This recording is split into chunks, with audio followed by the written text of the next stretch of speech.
YCP ప్రభుత్వ హయాంలో 2019 నుంచి 24 వరకు జరిగిన అనేక అవకతవకలకు సంబంధించిన కుంభకోణాలన్నీ కూడా ఒక్కొక్కటి వెలుగులోకి వస్తున్నాయి.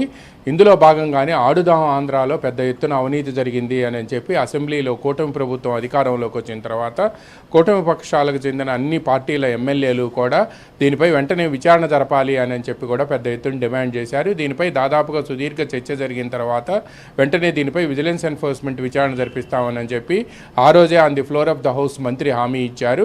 ఇచ్చిన హామీ మేరకు కూడా విజిలెన్స్ ఎన్ఫోర్స్మెంట్ విభాగం దాదాపుగా గత 4 నెలల నుంచి విచారణ జరిపింది.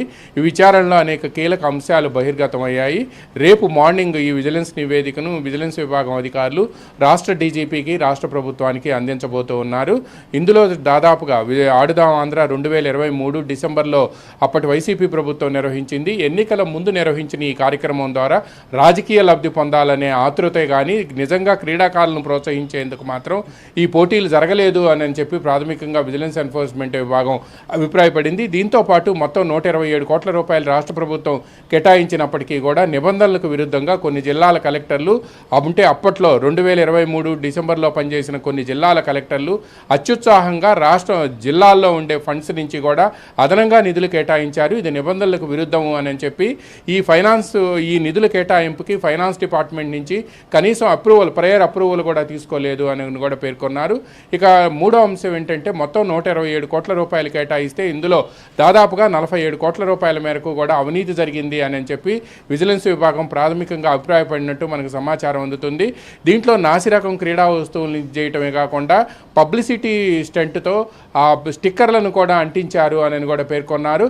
కొన్ని చోట్ల అసలు పోటీలు నిర్వహించకుండానే నిర్వహించినట్టు, మరికొన్ని ప్రాంతాల్లో తూతూ మంత్రంగా నిర్వహించడంతో పాటు వచ్చిన క్రీడాకారులకు సౌకర్యాలు కల్పిస్తామని కూడా చివరికి అవి కూడా కల్పించలేకపోయారు అని చెప్పారు. ఇప్పుడు మన కొలీగ్ ప్రసాద్ ఏదైతే విజయవాడలో ఇందిరాగాంధీ మున్సిపల్ స్టేడియంలో శాప్ ఆఫీస్ దగ్గర ఉన్నారో అదే ఇందిరాగాంధీ మున్సిపల్ స్టేడియంలో ఆడుదాం ఆంధ్ర 2023 డిసెంబర్లో జరిగిన సమయంలో 2 వర్గాల క్రీడాకారులు బ్యాట్లు బంతులు తీసుకొని కొట్టుకున్నారు అని అంటే అక్కడ వసతుల కల్పన సరిగ్గా జరగలేదని, పోటీల నిర్వహణ కూడా సక్రమంగా లేదు అని కూడా అప్పుడు పెద్ద ఎత్తున వివాదం జరగడంతో పాటు గ్రౌండ్లోనే తన్నుకున్నారు. ఈ నేపథ్యంలోనే ఇటువంటి అవకతవకలు పెద్ద ఎత్తున పలు జిల్లాల్లో జరిగాయి అని చెప్పి ఎమ్మెల్యేలు ఆరోపించడమే కాకుండా దీనికి సంబంధించిన సాక్ష్యాధారాలు కూడా తమ వద్ద ఉన్నాయి అని చెప్పి కూడా ప్రభుత్వానికి అందిస్తాము అని కూడా పేర్కొన్నారు. దీంతో ప్రభుత్వం విజిలెన్స్ ఎన్ఫోర్స్మెంట్ విచారణ జరపడానికి ఎవరైతే ఎమ్మెల్యేలు అసెంబ్లీలో ఆరోపించారో ఎలాంటి చర్యలు తీసుకునే అవకాశం ఉంది, ఏ రకమైనటువంటి ఆదేశాలు ఇచ్చేటువంటి పరిస్థితి ఉండబోతోంది? ఎందుకంటే విజిలెన్స్ నివేదికతో పాటు పూర్తిగా దీంట్లో ఇంకా ఏమన్నా విచారణ చేయాల్సినటువంటిది, లేకపోతే ఎక్కడ అక్రమాలు జరిగాయి అనేటువంటిది వెలికి తీయాల్సింది, ఇవన్నిటికీ కూడా మళ్ళీ ఏ రకమైన ఆదేశాలు ఇవ్వచ్చు?